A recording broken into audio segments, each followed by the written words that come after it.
মাঝে মাঝে আমি অবাক হয়ে তাকিয়ে থাকি। 20 টাকায় ভাগ্য বদলাও, 40 টাকায় জীবন বদলাও। আসলে ভাবতেও খুবই কষ্ট লাগে, আমরা আমাদের ধর্মের প্রতি বিশ্বাস আস্তে আস্তে হারিয়ে ফেলতেছি। যদি না হারাতাম তাহলে 20 টাকা দিয়ে কোনোদিন আমরা ভাগ্য পরীক্ষা করতাম না।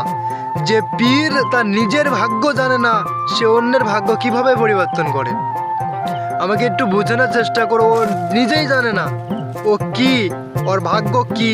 ও যদি ভাগ্যবান হতো, ও রাস্তায় কোনোদিন ঘুমাইতো না। ও যদি 20 টাকায় মানুষের ভাগ্য পরিবর্তন করে দিতে পারে, তাহলে সর্বপ্রথম ওর নিজের ভাগ্যটাই পরিবর্তন করুক। আসলে আমরা এতটা নিচে নেমে গেছি যে নিজের ধর্মের প্রতি, যার যে ধর্ম সেটার প্রতি কারোই ইন্টারেস্ট নাই। আমি যা দেখতেছি, আপনি শহরের দিকে গেলে দেখতে পাবেন রহ রহ বসে রয়েছে, তাদের কাছে যে আমরা হাতের দেখাচ্ছি, এই দেখাচ্ছি, সেই দেখাচ্ছি। আসলে এই সকল দেখায় তো কোনো লাভ নাই ভাই। আপনার নসিবে যা আছে সেটা হবে। আপনার জন্মের হাজার হাজার বছর আগে আপনার রিজিক লেখা হয়েছে। খালি হালকা একটু পরিশ্রম করো, ফল ইনশাল্লাহ পাবে।